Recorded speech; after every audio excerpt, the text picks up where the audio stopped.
This is The Skinny with Rico Elmore.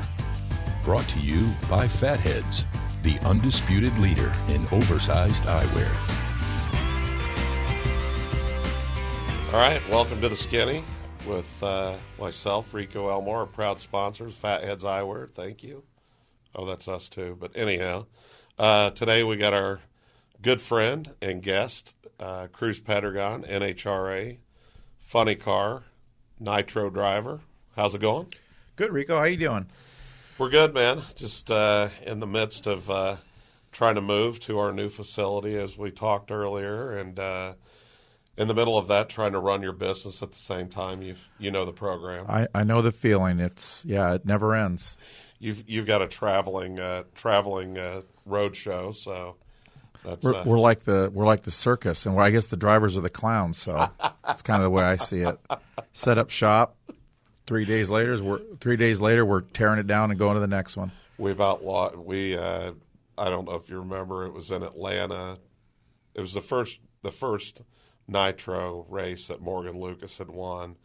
It was rain delay, and everybody was pretty much gone except the teams.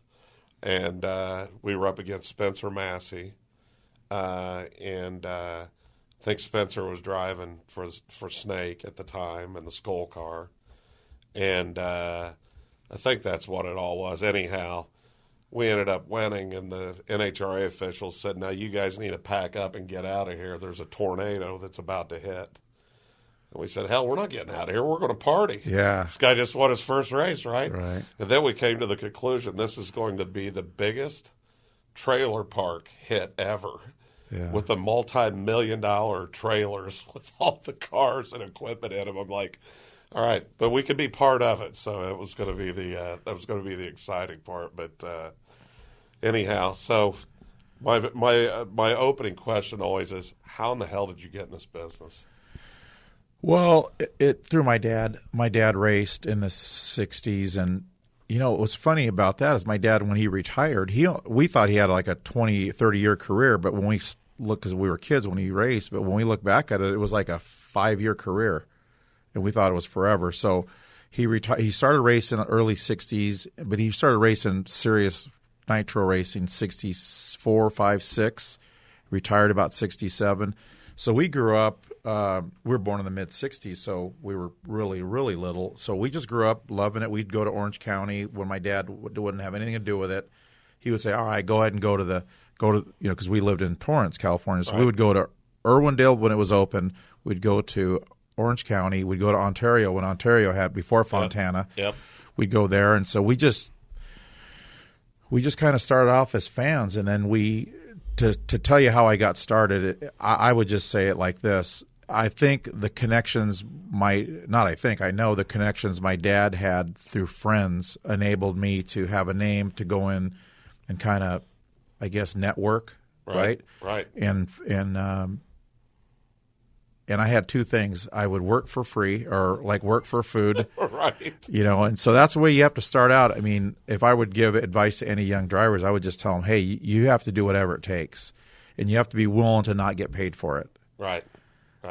That's the bottom line. So, and we were talking off camera, of course, and Jason Johnson, the great picture of him. Where did he came up from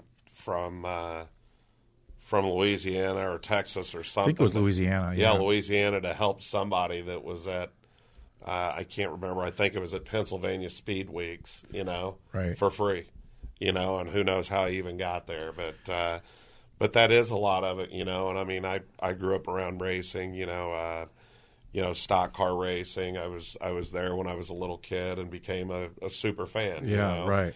And I raced go-karts, and then I literally outgrew that, so I couldn't do that anymore. So it was they didn't have anything big enough to haul my big ass around the track. Actually, I started out. That's the go-kart scene was kind of big around little dirt oval tracks. So that's how I mean, that's affordable racing. I mean, to go, even to take, unless you steal your mom or dad's car and go run it on a Wednesday night at a bracket show, it costs money. Even like I was thinking the other day, like radio control cars cost, really, you have to have that, what do they call it?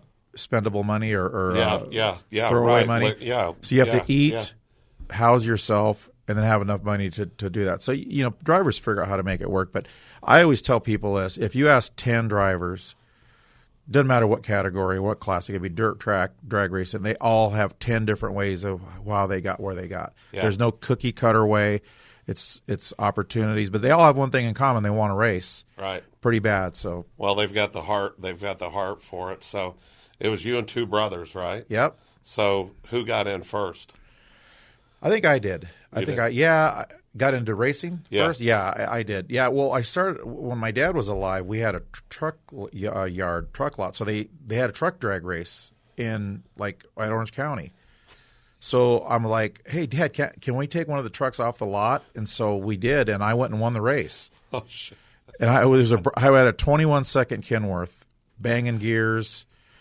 And so anyway, literal bang, truck race. It was 21 seconds. So we did bracket racing. So I won like $1,000 trophy, the whole 9 yards. So that was really the beginning of my racing career. But it took a lot of turns and curves. But yeah, I started out doing that, and then I started out racing 1986. A guy by the name of Charlie Marquez out of Compton, of all places. I'd hear gunshots at night. I'd be over there working on his car. I hear pop, pop, pop. I'm like, hey, Charlie, what, we got some fireworks? Oh, no, man. Those are some gunshots. So I would try to find something really low to work on the car because I was in a garage. So I'd be like, man, let me make sure these header bolts are tight. Get underneath the car. Yeah, right. I want to check the bottom end. Right. But so yeah, I just started out. You want to talk about humble beginnings, man. The car I drove was probably, at that time, was probably 15 years old. So, but if you listen to any driver like Tony, I probably started out more like a guy like Tony Stewart, where he really started out rock bottom, work your way up, proved yourself, and and that's. I remember speaking of Tony Stewart, somebody asked Tony about other drivers that let's say a driver gets an invitation to get timed with other drivers. I don't even know what they call it in NASCAR, right? They just, hey, bring a group of guys. See what you got. That's when you have to show your stuff. If you're off that day, too bad, so sad. You may not ever get called again. Yeah. So Tony Stewart said it best. He says, when I had my one shot, I took advantage of it. Yeah. That's what you have to do. It's cruel. It's not, racing is not unlike sports where you can just bring yourself and your skills. Racing costs money. You have to bring sponsors or something to the table. Or unless you're like a Kyle Larson nowadays that's really, really good. Then you get they call him young money because guy's spectacular. Which the end of that race was more of what NASCAR needs. Right. Oh, with Kyle the other day? That was the best. Yeah, I saw that. That was both of them mixing it up. They both finished, where they finished, which was great. But right. And at the end of it, they both shook hands and, hey, that's racing. And you know what? That's really what's missing from that sport now. But let me say this about, and I'm a fan, so I watch it just like. But I really followed Kyle Larson's career because he raced dirt track, midget sprints, which I love those. But I think really the confidence that he has showed because he didn't get out of there MFing anybody. He didn't get out of there pointing fingers. He got out of there and said, you know what, it's a good race. Hey, don't be booing this guy. But that's a confident driver that knows he's going to get his shot again. And hey, if I'm those other NASCAR drivers, man, that's that guy for not having a lot. Think about it. He's only been in a Cup for a couple of years. Right. He's already he's mixing up with arguably the best driver out there now. That's pretty good. And the least paid, I'm sure. I'm sure he's getting paid more now, but that's the thing that's been going on in NASCAR is they're trying to get everybody back in line and pay. Yeah. Because these $10 million a year guys, that's not happening anymore. Yeah. And where they're bringing the Kyle Larsons and the Chris Bells, which are crazy talented. Right. But the other side of that is they can bring them in at a number. You know what I mean? They can bring them in at an affordable number to make the numbers work. But, sure. So I guess my question to you is what was your shot?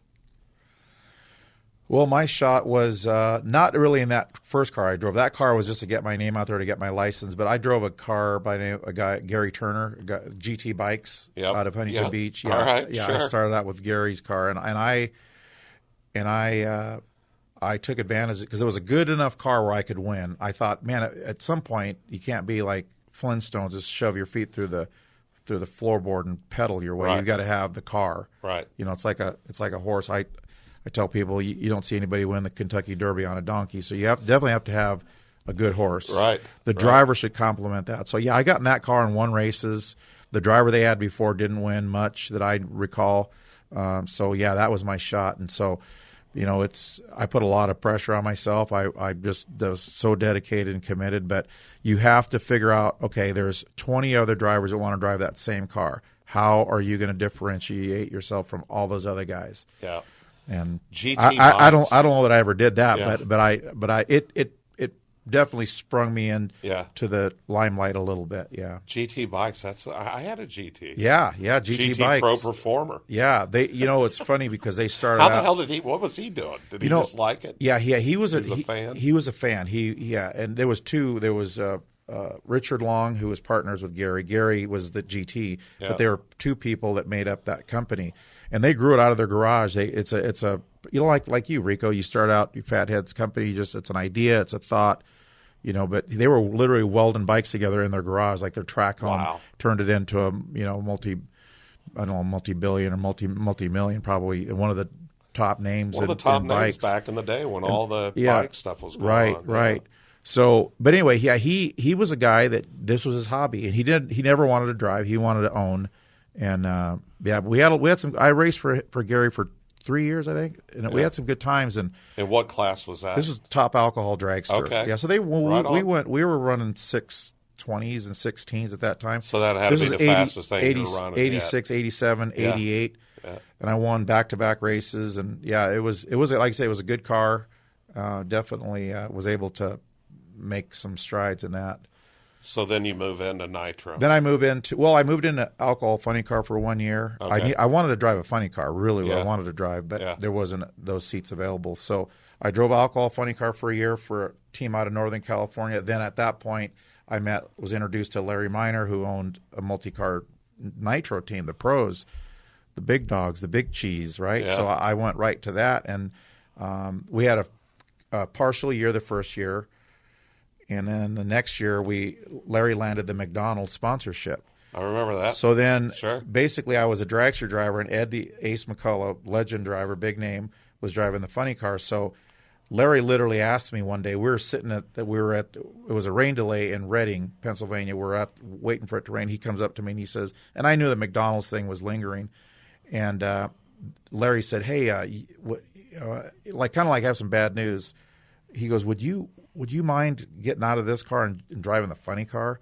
And I'm like, "What, are you kidding me?" I didn't say that. I'm like, yeah, I think I could do that, which is what I wanted to drive anyway. So, like they say, the rest is history. I drove that car 92, championship year, dethroned the great John Force.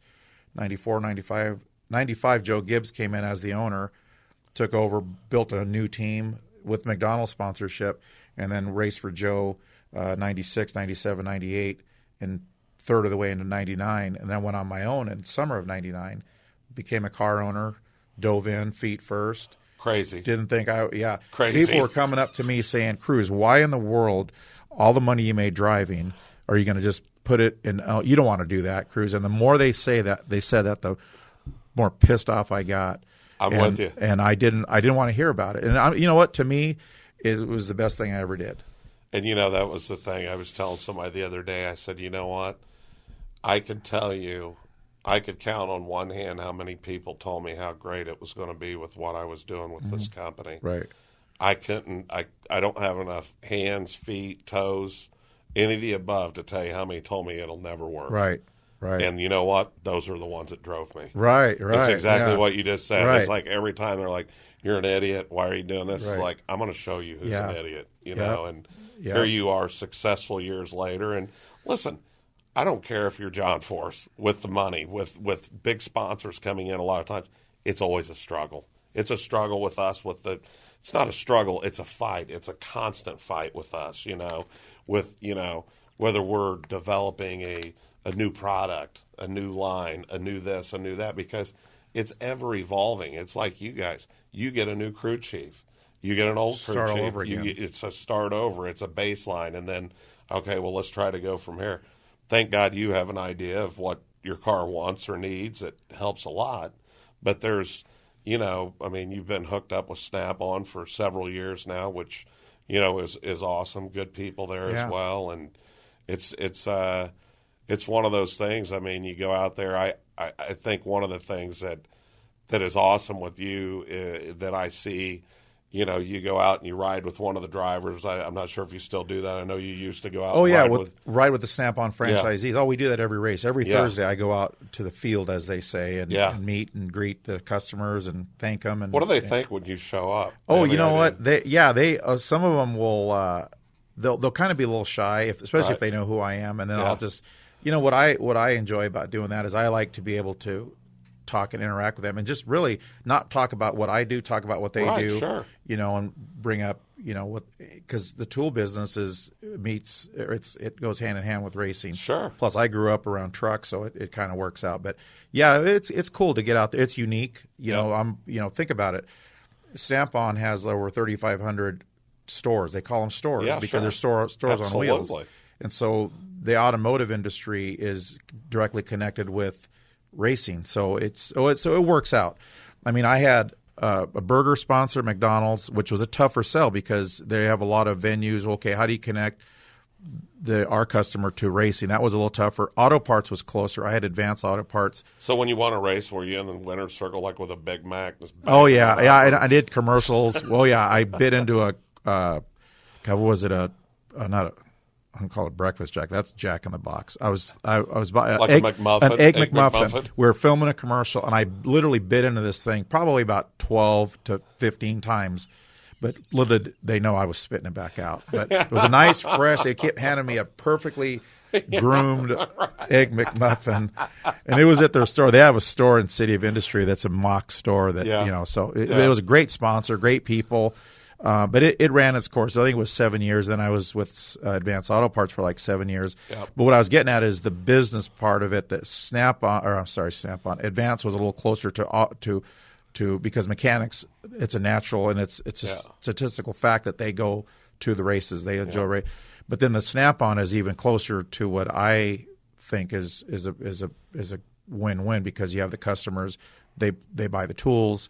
So, yeah, it's a great sponsor. I'm grateful we're signed up till 2020, which will be 10 years. Wow. That we've been with Snap-on. And God, do they buy tools.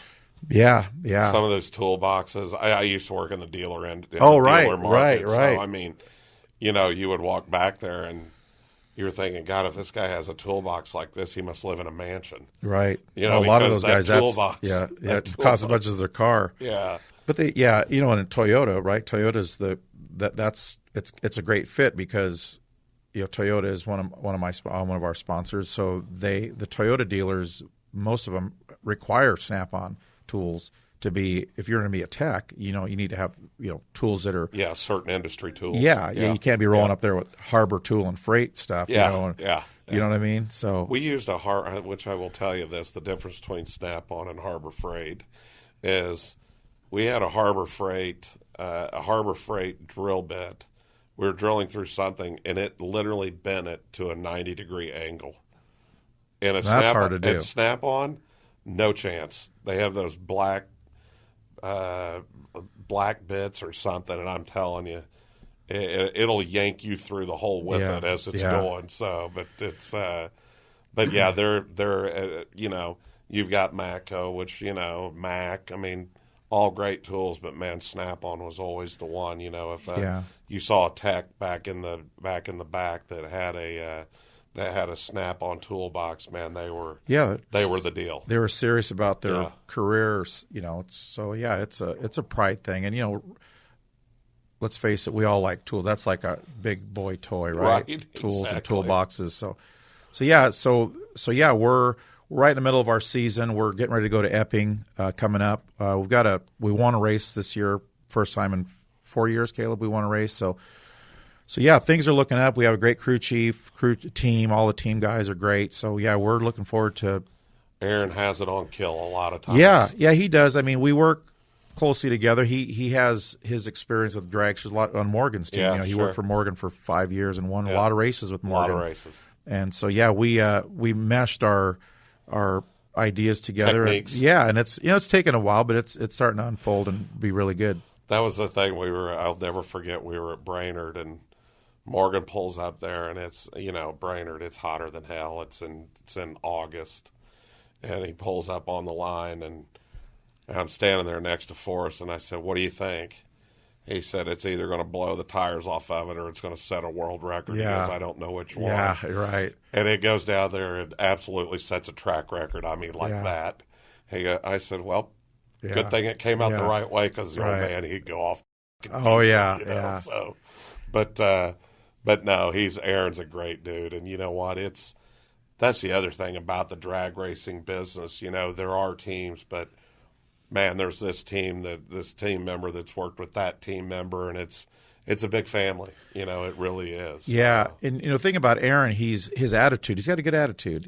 He's not. You want a guy that's not afraid to take some criticism, because this is a tough sport. I mean, it's no different than being in the locker room or being behind the scenes. You can't. I've had guys that I've worked with before that, that they take it personally, and it's like, and then that's when trouble starts. Then there's arguments, there's dissension, and the car never really runs good. So with Aaron, we've had our rough spots, but we get over it, and within 2 minutes, there's definitely behind the scene, like call it the what they call it, the war room. Yeah, sure. Which is where our computer is and stuff. So, but anyway, great guy, good experience, younger guy. He's in his mid-40s.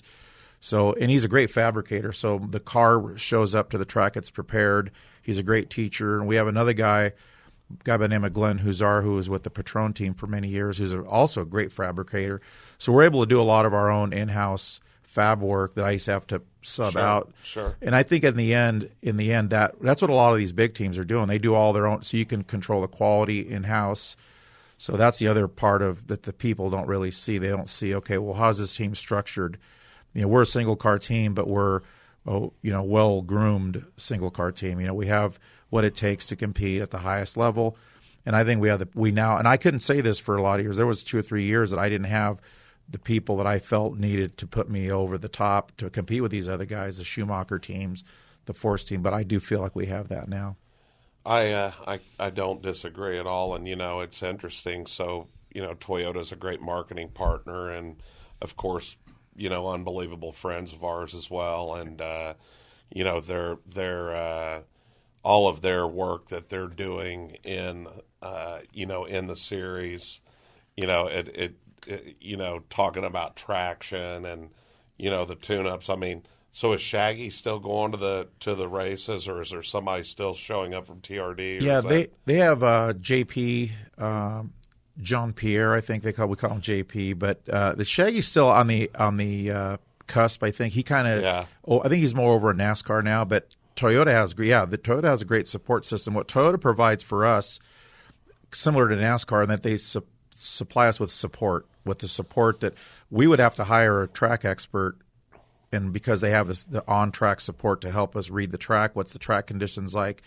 That's something that all the Toyota teams get. We're one of them, thankfully. And so, yeah, they're, and I love the body, the shape of the Camrys are great, great downforce and low drag and that kind of thing. So, yeah, it's good partners. I love it. I know I was at one race, and I can't even remember what it was, that, Shaggy had a piece of pavement on the roof of the trailer, and and was trying to make sure he knew exactly what the temperature was at the track and the sun. Yeah. And I was like, all right. Yeah. And this is Shaggy was a Formula One guy. Right. He was a Formula One Toyota guy. Right. And, I was told one time by somebody who definitely knew, Toyota's Formula One budget was $800 million a year. Right. And they still didn't win.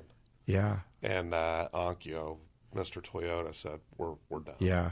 We're not doing this anymore. There's zero reason for that. And, they've gotten into, the NASCAR, the rally, the rally, right. the NHRA in a right. big way. Right. And, sponsoring actual events and things like that. So I of course know a lot of you guys, and, we've been friends a long time, and I got to say, of course, there's always room for all kinds of improvements in everything, and all of us and everything. but it definitely seems like the NHRA maybe is starting to turn the corner and starting to come back with some good stuff. Yeah, I think so. I think, with the Fox Sports 1, and we're going to be on the big network at some of the West Coast races coming up in Denver, Seattle, I think Sonoma, Seattle. So that helps. TV helps, the exposure. But I think the NHRA, you're right, I think they're starting to get it. They're starting to get some newer, younger guys, younger thinking. I know one of the big controversies has been the track prep, but really the track prep, there's a couple guys that critique it, but really it's more than just the track prep. It's okay, how can we make the sport healthier? How can we make it affordable where more owners can come in and make it a viable investment?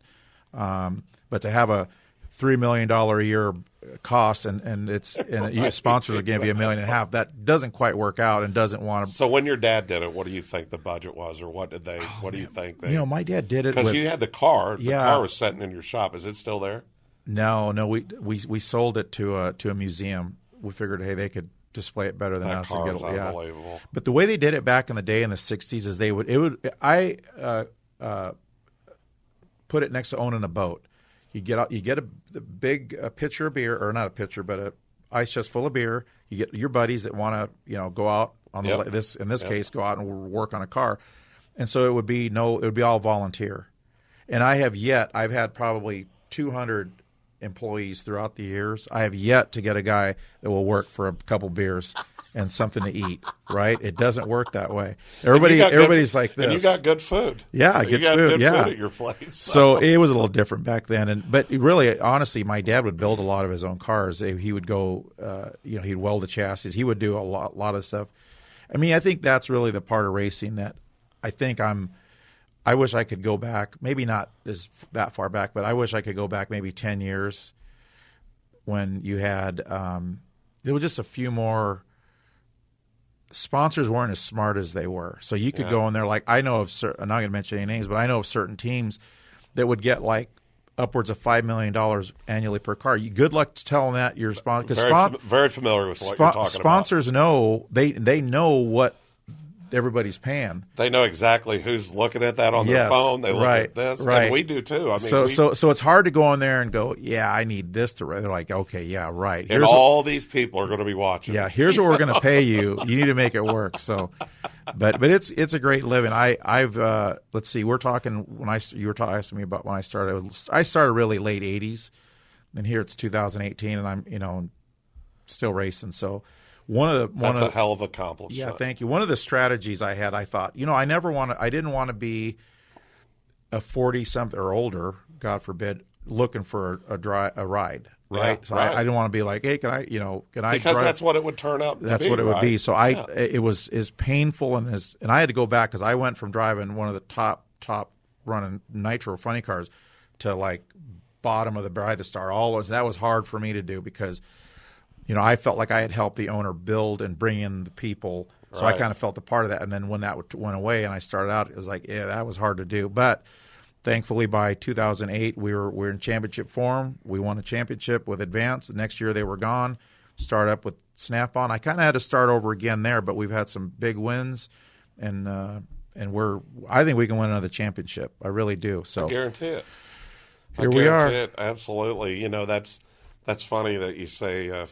A 40-something or a 50-something, looking for a job, because there's a lot to be said about that. And, with you, I mean, that's like this place, like Fatheadz.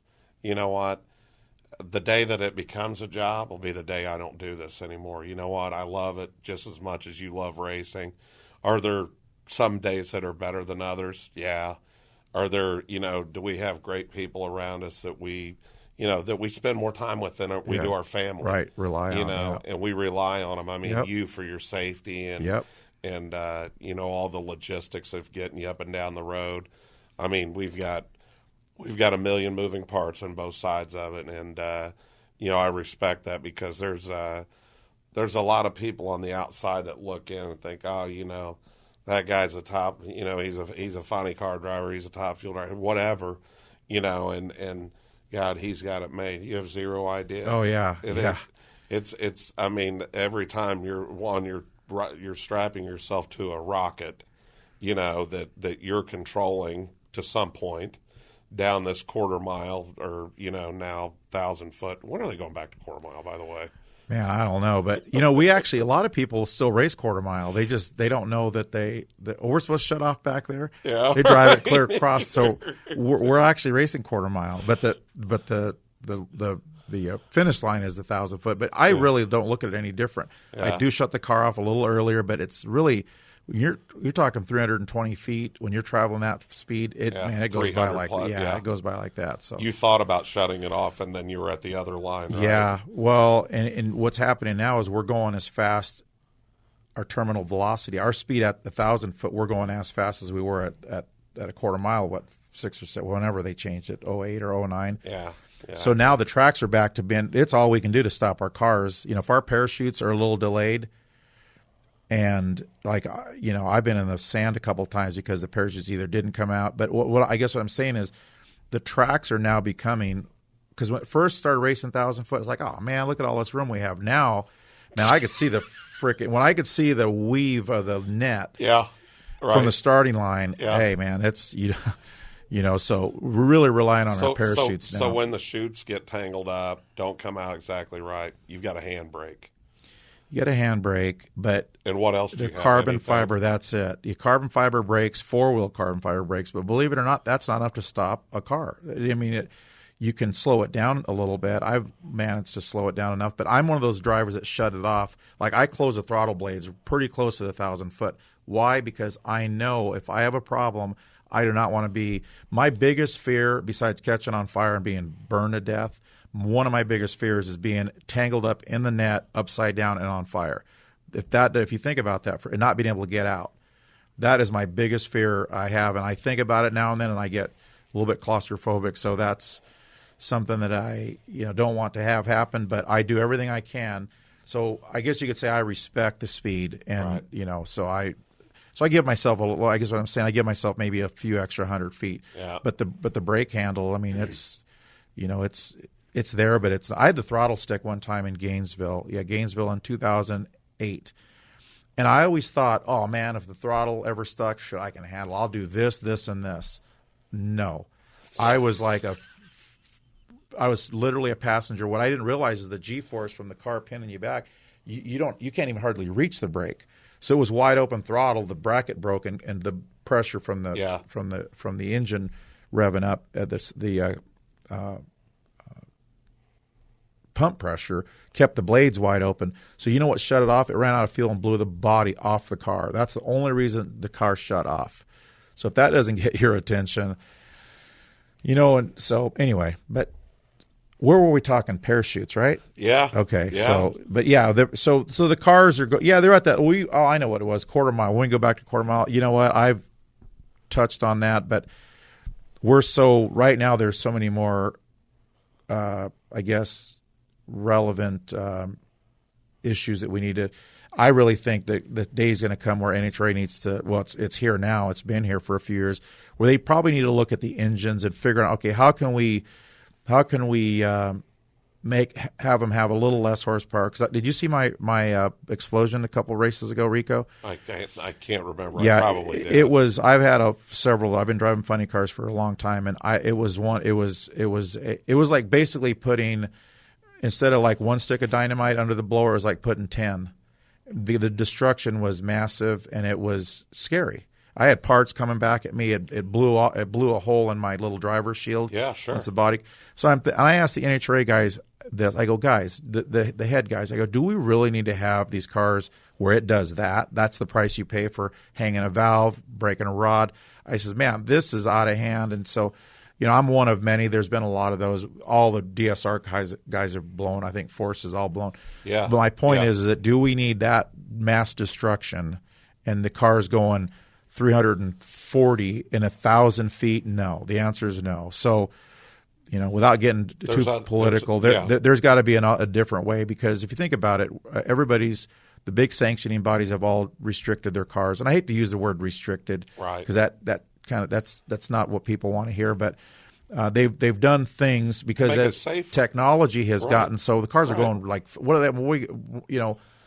and I'm afraid that somebody's gonna have to get hurt before they Right. realize something. Right. But we'll and unfortunately we lost Scott. In Oh, 08, yeah. I think it was Right, 08, 09 right. when they changed right. to 1,000 feet, which unfortunately Englishtown is probably really not one of the one with the best runoff, Right. It was him getting, him losing his life, a dynasty, a family, Right. Right. of racers, and the thing of it is, it's like, so we changed that to 1,000 feet, and there's probably a way, and I'm not saying that, let's talk about how the NHRA started. It was kind of run what you brung, you Right. know what I mean? And then all of a sudden, there were people like your dad and, Big Daddy Right. and Cara Messina, Right. and all these guys. And so they start coming along and tweaking this and tweaking that. And you're right. There's engineers that are crazy smart that are making these parts and making these things do things that nobody would ever Right. imagine they would Right. do. And, the thing to make it where it's affordable for the racer, but if it's affordable for the racer, then it's affordable for the fan to come watch it. Right. Okay. Right. And if it's affordable for the racer and affordable for the fan, then you have a show. Right.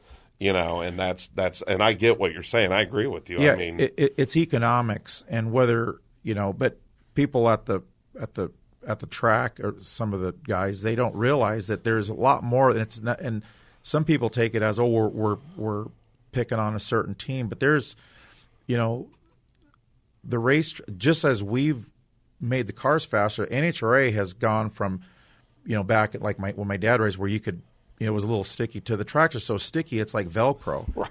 If you walk on the track, a lot of fans don't realize you walk on that racetrack, especially the way they used to spray it, or last year, the year before. Yeah. It literally takes your shoe off. Yeah. You walk across it, it will peel your shoe Right. off. So, like this no prep racing, these other kind of racing that's going on, I'm thinking the fans don't even want it prepped that much, because it's like a little bit, it's like cheating a little bit in a way. Right. It's like when they did it at NASCAR. Remember, they put Stickum on. Right. I don't know if it's Bristol or Charlotte, Right. but they did something, the similar product. Right. They put it on there, and they're like, "Oh, well, it'll make it more racing." No, it made it like they had a big wing on the car. Right. It was stuck to the track. Right. The best thing about Bristol back in the day was there was a certain way you had to pass people. Right. And it was usually by bump and run. Right, right. It wasn't I'll take the center line or the middle or the outside or the inside. Now there's 3 lines of racing. They're like, this is going. Who said it was going to make it that way? The people who owned the track, NASCAR? Because I can tell you the fans didn't go, man, if this was 3 wide racing here on this half mile, hell with that. Right. They want to see somebody get wiped out. Right. Like Dale Earnhardt used to Push do. them out of the way, Push them out of the way, go past them. And that's what's missing. That's what we were just talking about at the beginning of this, was with Kyle Busch and Kyle Larson. The best thing was, Kyle got to him, tried to put a slide job on him, missed it, and got him, got in his door. Got in his door, which he should have never went up as far as he did. That slide was not even close to being there. But he got into his door a little bit and got him shook up. Well, you know what? When he went into the next turn, he's lucky that Kyle Busch is as good a driver as he is, that he didn't wipe them both out. Right. But it was so crazy that you saw where he got him loose, and it upset Kyle Busch's car so much, it put him up into the wall. Right. He gets out of the wall and finishes the race. But, the fans were booing. Hell, I used to like it when they were, if, Jeff Gordon would win and beat Dale Jr., they were throwing Budweiser cans on the track at him. And rather have them doing that than saying nothing, sitting on their hands, right? Right, exactly. So remember back in the 70s, they had Stickum for NFL football players. Oh, yeah. They used to be able to put whatever. It's like pine tar. Yeah. So it's like they could just get a ball out of the air. Put a hand up. So the reason why I brought up no prep racing, think about it this way. Think about it if it was like prep racing or hell yeah prep or you got it prep. Whatever metaphor name you want to call it, it's popular because it's no prep. That takes a little bit more doing to get that, especially if a little tire to hook up and go that way. So I like that idea. I think that would be crazy to try to get that to adjust the clutch and all the Well, stuff the right way? Yeah, they're actually doing that now, and it's and there's been several different. We want to race with the new prep. There's been some other cars that you might not have seen had the track been just balls to the wall like it was before, and so it's good. So Clay anyway, Milliken. Yeah, Clay Milliken, Clay's right? putting it down. Yeah. So IHRA stud. I think it's just about a matter of having people realize that you can slip the clutch a little bit like we used to. Oh yeah, okay. Well, then it works. It shouldn't all be about brute power, because brute power, like we talked about earlier, the economics doesn't work. It costs too much money. Well, that's there was guy, not to interrupt. Yeah. There was, take a crankshaft for example. I heard through the pits, which I'm pretty familiar with BS and no BS, but the crank life last couple of years, and some teams have been 3 to 4 runs. We're talking $5,000 a piece cranks lasting. Think about it, 4 runs. That's a mile. Like that's on a crankshaft. So you're not going to grow the sport doing that. No. So I'm glad they're doing something, and it's still great racing. So you're not running 380s. We're running 390s and 4.0s. We're still going 320. It's And you know what? Sometimes people like to see the underdog win. Yeah. Clay Milliken. Exactly. Beat a Schumacher. Yeah. Clay Milliken is one of the best dragsters going right now. Who ever thought that? Yeah. And they're like us. They're a single car team. Right. There's no affiliation Stringer. with other teams. Yeah. Right.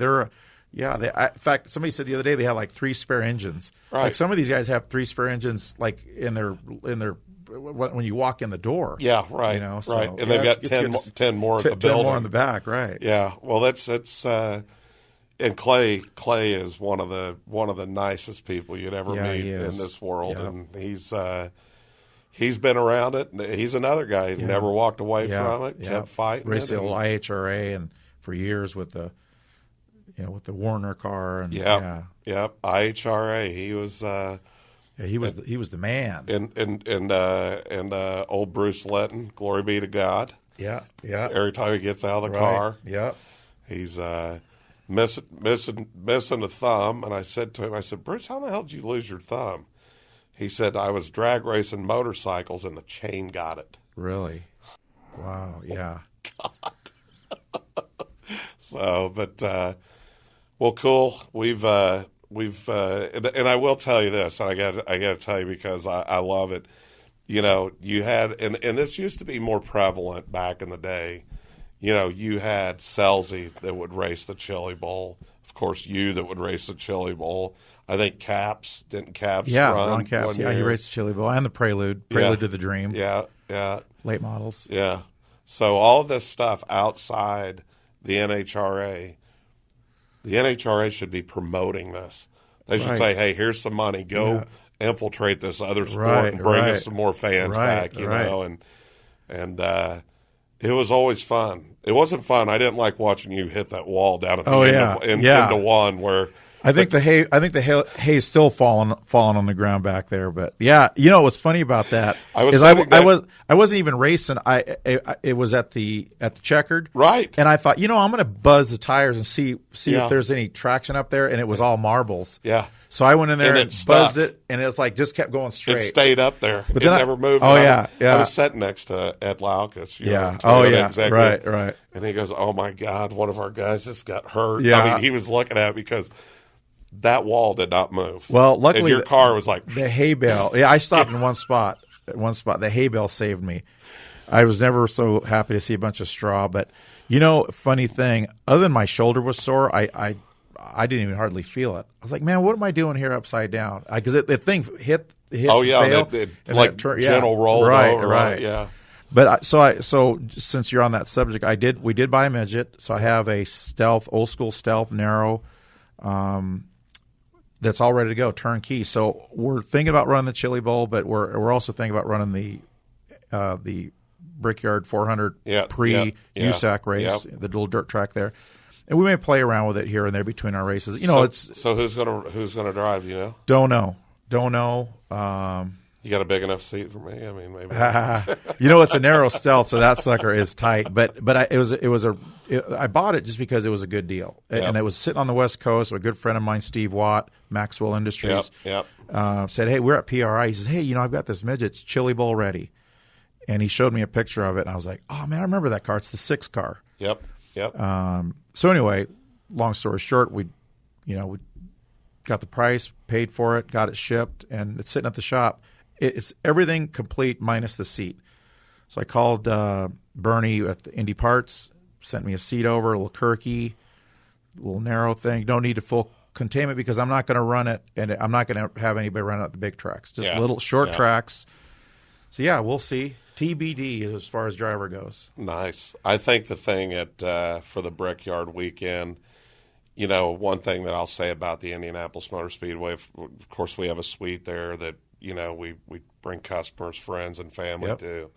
But one of the things about there is Doug Bowles is finding a way to make it more than an event. And more than a race, he's turning it into an event. Yeah, just like the IndyCar race, just like that now the NASCAR race with this being part of it.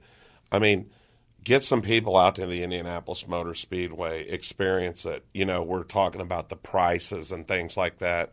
I mean, let's forget about the $80 a ticket. Okay, you can't take your family, right? No, as much as somebody'd want to sit in the stands. I mean, it's not going to happen. Right. Let's make it affordable where, maybe you can't pay the Dell Juniors that are now a TV announcer and, right. Some of these other folks like that, So I think they're all going in the right direction, right. And I think there's enough there for everyone. I think that IndyCar has an unbelievable path in front of them with the talent that they have there, the racing and everything that's starting to evolve. But that race with USAC, I sat and talked with Kevin Miller at length during the 500. I think it was Saturday, maybe before the 500. I sat and talked to him at length about what was going on and what their plans were with that. And you know what? It's going to be awesome. It's going to be unbelievable. Now, is it going to be a USAC points event? Like would it be a national show? I believe it is. Really? Yes, and actually, cool. And it's going to be. My understanding is it's going to be a pretty significant pay. Really? Yeah, it's going to be way more than a usual show. So, I mean, you've got all the NASCAR guys there now. They're probably not going to run, but they're definitely probably going to be over there checking it out. Right. And there's a couple guys that can jump right in. Those Casey Kane, obviously the obvious guys, Kyle Larson's. And those guys should be in them. Yeah, Christopher Bell, I'm sure, because they run the Chili Bowl every year. So Caleb and I were talking. We were talking about, man, they should dig up IRP and make a dirt track out there, because really, if you think about it, there's really no significant dirt track, especially smaller ones for midgets around this area, and you'd think there would be, but. And I told him, I said, we used to have the suite out at Lucas Oil Raceway, IRP, right, and as soon as they lost NASCAR, that was really and you guys, of course, that was the biggest draw. That's why we wanted it. Well, you lose half of that, then it sits empty all year, so you can't entertain folks. I said, you need to turn this into a dirt track, or you need to build a dirt track over in that field over there. And the NHRA, they're busy trying to go straight. They're not interested in that. Right. And unfortunately, and I thought maybe with Peter coming in and the rest of the guys, who knows, that may change. But I said around that whole NASCAR weekend, they ought to have the trucks on the mile dirt at the fairgrounds. Right. That you want to put a show on. Yeah. That would be pretty badass. Yeah. If you had the Xfinity cars back out at IRP, which is where they belong. Right. I mean, I love the Indianapolis Motor Speedway, but it has no place for that. Yeah. It just isn't. The Cup guys, it is what it is. That's what it is. And but we're definitely a city of racing. We got to figure out how to spread it around. But I appreciate you coming by. Thanks for your support as always. Yeah, thanks for your support, Rico. I was going to tell this quick story before, and I just want to say thanks for doing what you've done with the glasses. But fathead here.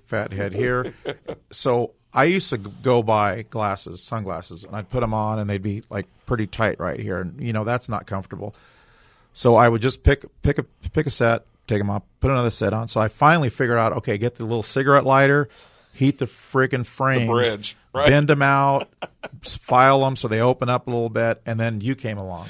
So thanks for what you do. And I was wondering how you wore those other frames, so now I know what the program Well, they was. just they just didn't fit. It's just like, okay, well, I guess this is the way it is. But This you is what we came got, along, yeah. great invention, and I'm glad to see you're successful and it's going. And we love your support. And thanks for having us. Absolutely. Thanks a lot, All brother. right, brother. All right, man. This episode of The Skinny has been brought to you by Fatheadz, the undisputed leader in oversized eyewear. Check out all of our great products at fatheadz.com.